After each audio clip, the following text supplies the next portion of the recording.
I think when it came out, everyone had this picture of, oh, Zane and the old school guys were like really little people, but if you stand next to George or Breon or Bumstead, they're huge, humongous dudes. And then you have to understand that the judges are also human, so they're like gonna go, was the biggest dude, was the leanest dude, was the most conditioned dude, that flows. Like everything acts like they should be there if that's the case. So I don't think I have a definition. I just think it's just bodybuilding, modern age bodybuilding, just a smaller version where everyone's in shape basically and pretty structured. That's how I see it.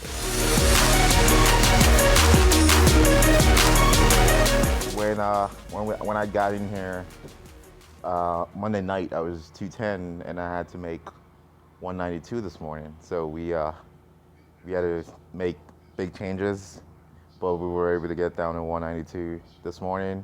192 on the dot with my air out and about to fall over the weight, but it was done. It took a minute, but it was done. Yeah, so we got 2 days to come back to normal, so that's why I didn't mind pushing it to get to that weight, because I knew we did nothing drastic to where I'm gonna be like, oh, you can't come back. It was basically just water and sit in the sauna and pushing ourselves. So it was something that I can just rehydrate and get back to normal, which I feel like we're doing, because I'm feeling like 100 times better than I was as close as last night. Like the last time when I won the Midwest show, like the head judge came backstage and grabbed me and turned around, like, if you want to shot the Olympia, you have to grow your back, and then grabbed me by my lats, flipped me around and went like this. This is what you need to grow, and just walked away. Walked away? So when I had the opportunity to train with Kevin Ofram, he's known for his lats, so it's like, I need you to show me what you do. Like, I don't know it all, I want to learn some stuff. So like, those are one of the things I did, and I took some of the tidbits he gave me from that video, and I was able to, like, for those 16 weeks getting ready for this show, just focus on those specific things he suggested. And I think we got at least 10% better in bodybuilding goes a long way, so I think I was able to get there. Personally, after watching a couple of shows and being in a couple of shows, I do feel like they're being judged just how bodybuilding is being judged, mostly as in who has the best body on stage that's muscular and flows. It's not necessarily like this. I think when it came out, everyone had this picture of, oh, Zane and the old school guys were like really little people, but if you stand next to George or Breon or Bumstead, they're huge, humongous dudes.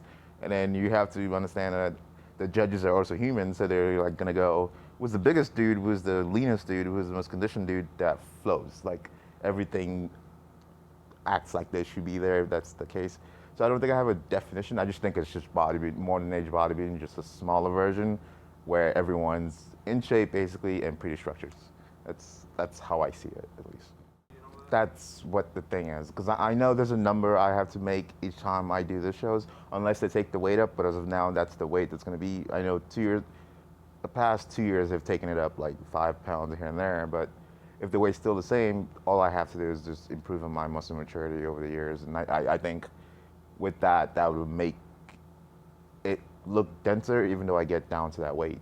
Obviously, I'm not gonna go to the off season and put on 10, 15 pounds of like everyone else does. I have to keep that in check and try to stay in that healthy range. So, because we don't really do anything drastic either. We just try to stay healthy, keep our weight in check, and then knowing that, hey, you have to make that little weight whenever it's time to go. That's basically, there are a lot of famous people on Instagram.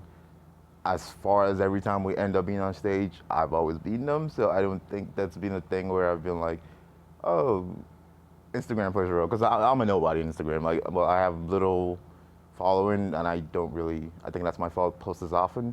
But there are famous people on Instagram, and they do compete with me, but I don't think that affects how you look. Also, the filters on Instagram, there's no filter on stage, so it doesn't really matter. Everyone just stands next to each other, and you're like, oh, that person put something on there. It's kind of like shows.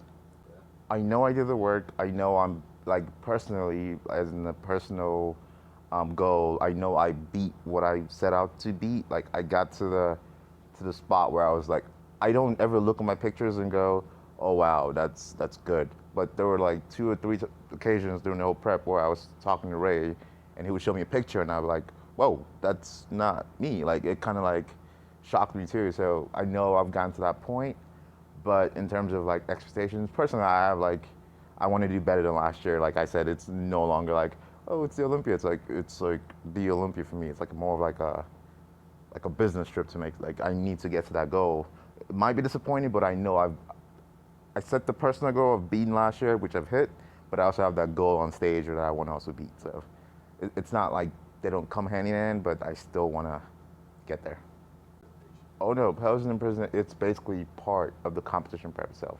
We set out every day, 30 minutes every day. It's actually on the plan that I have to pose, and I have to put a camera on. We're right there, and we go for 30 minutes. It's not, and then we always like, because every time we get better, we get leaner, you get closer to shows, like things start to pop off that you don't see, like whenever you were a lot heavier or not as lean.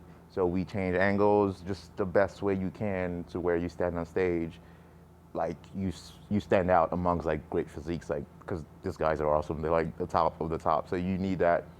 Like someone said to me, it's like a game of inches. You need that 1 inch to just like, okay, I'm better than this person. All right, I move up. That's kind of a, so 30 minutes a day. It's always on the plan. We don't stop. We do it every day. Even today, after every meal, we're going and going and going until at least he's satisfied or I'm satisfied. I'm not sure which one.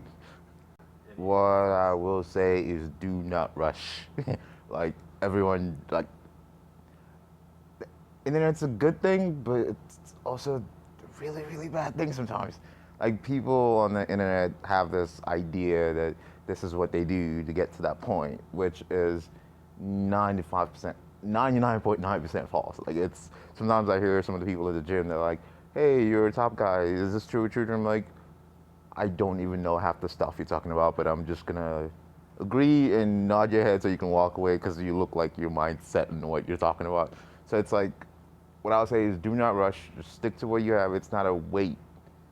There's only a specific amount of how big you can get. So whatever you do have, just fine tune it and get it better, and get it better and get it better. And before you know it, you're right up there. Because honestly, I think that's how it happened to me. Because I didn't have this whole notion of I'm gonna be Phil Heath. It was more of a I'm just gonna be a better version of myself, and it just progressed like over years. Like I think this year was the most we've had trouble making weight. We've had trouble making weight every year, but every year it keeps getting better. Even though I'm not forcing anything, I'm just doing what I normally do. Like it's the same kind of foods, same kind of style. Nothing really changed. It's just consistency over time.